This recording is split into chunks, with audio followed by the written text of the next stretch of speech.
Okay, now we're going to move on to different situations in which you will find various corpses.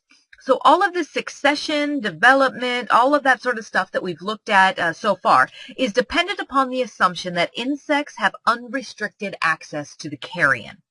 That is the basis for this basic forensic entomological idea. However, anybody who's ever been in the real world knows that that isn't necessarily the case. So what I'm going to do today is go over some basic or common ways that carrion is found other than being just laid out nice and neat on the ground where insects can find them. All right. Now, starting with wrapping of corpses. People will wrap up corpses of both human and animals for a variety of reasons. They may want to disguise what they've done. This is a very simple way of covering a body or an animal. They may want to facilitate handling and transport.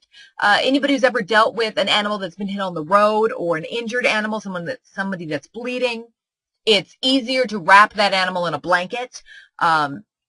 Because that will help with the cleanliness, it'll help with the transport. So it'll keep that animal or that body from bleeding onto a carpet, onto a vehicle, anything of that nature. And the type and the extent of the wrapping may affect the insect colonization pattern of the remains. So if you think about the way that something is wrapped, and we think about the succession information that we had from last time, insects will show up at a body, go to the natural bodily openings and wounds, and they'll lay their eggs. If they physically cannot get there, that will change that insect succession and pattern. So if they just cannot get to it. So common wrappings that we see for the most part are things like of convenience, things like rugs and blankets, sheets, cloth. A lot of times we see somebody or an animal dying on an area rug. And so it's very easy just to roll up that rug and get rid of the whole thing. Or on a blanket or on bed or something of that nature. Just roll it up and get rid of it. Plastic tarps or bags, those are used because they really keep in the blood. They keep in all that seepage, all of that sort of stuff. Although that can point to something like premeditation, especially if it's a certain plastic tarp that was bought specifically for that reason.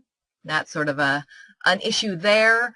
Think Dexter in those terms and his saran wrap. Under some circumstances, extensive clothing may also be seen as wrapping. So for those of you who live up north and have really harsh winters, think about the amount of clothes that you wear on a regular basis. So middle of winter, you're not going to go out in shorts and a t-shirt. You're going out in full winter gear. Almost said riot gear. That would have been awesome. So winter gear, you're talking full pants and socks and shoes and several layers and big jackets and hats and scarves. And all of these things tend to be waterproof. So they tend to keep liquid in or out. And it's a very extensive amount of clothing. And so that will keep insects from getting to natural bodily openings and things of that nature. So all of these wrappings will have an effect on insect succession if they're tight. So keep that in mind. So if you got a really loose bit of wrapping, insects will be able to get in there no problem. We'll talk about that in a second. But if they're good wrappings that cover these natural bodily openings, that cover the body entirely, they're going to affect insects and succession. In general, we see a delay of insect succession, especially if those wrappings are uber tight. Okay, so it may even exclude certain groups of insects. So those larger flies, the sarcophagids, the large calliphorids, may not be able to get through the wrappings easily and actually get to the body to lay their eggs. The smaller flies, though, like the phorids, the cheese skippers, they'll be able to get in there, worm their way in. I mean, there's a reason they can burrow down and get into buried bodies and all that sort of stuff as well, which we'll talk about in a second. But so it will exclude larger insects and it'll delay decomposition. It'll delay succession. Now, there was one case that I worked back in California. There was a body that was found in the hills surrounding the university. And the only reason this body was actually found was the cops got an anonymous phone call from somebody saying that there was a body in this particular area. They go up there. and they find it. And the body had been there for a while. And that's what the caller said. It had been there for a bit, and you need to find her. So it was the body of a woman, and she was fully clothed. She had jeans, underwear, shirt, long sleeve shirt, socks, shoes, everything. She was wrapped in a sheet and then in a blanket, and the blanket and sheet mixture was tied up with a bunch of pantyhose, and all the ends were tucked in. So she was fully wrapped. When they found her, she'd been out there for months, and she was barely in bloat. And this was in the winter, so there was some retardation of the decomposition just because it was colder, but we don't get super freezing winters in California, in those areas. It was a relatively mild winter. It got kind of cold, but we don't get snow or anything like that, and we always have these winter species of flies. And so we got called in because they had no idea how long this body had been there, so they had no idea even who she was, how to find out who she was, all this sort of stuff. And what they found when they were unwrapping her, they found a single adult fly mixed up in those wrappings. So when we came in, we examined the fly. And if you remember way back to when we first started talking about fly life cycles, they start with the egg, they go through the 3 instars of larvae, they pupate, and when they hatch out of those pupa, they're kind of crunched up, and they've got that telenium underneath their frontal suture underneath their head. We went over telenium, right? If not, telenium is I won't ask you this question on this quiz, don't worry, but it's that air bladder that's underneath their head. And I don't have my notes in front of me, so I can't remember if we actually went over that. Oh, I hope we did. It's an air bladder that pops off the end of the pupal casings underneath their forehead, basically. And that's how they get out of their pupal casings. And the wings, when they first come out, are all kind of crunched up. They don't have the bug blood, the hemolymph, into their wings yet. So it takes them about an hour to really become fully sclerotized, get their wings all unfolded, and then fly away to find food. Now, this fly that we found was dead, and its wings were all crunched up. And it was in a really tight area. So what we thought was going on here was that because it was in such a tight area, it didn't have any room to spread out its wings. It didn't have any room to sit there and really fully spread out its wings because it was fully sclerotized. Its telenium was gone. It was back underneath its forehead area. And everything else looked normal except its wings were crunched up.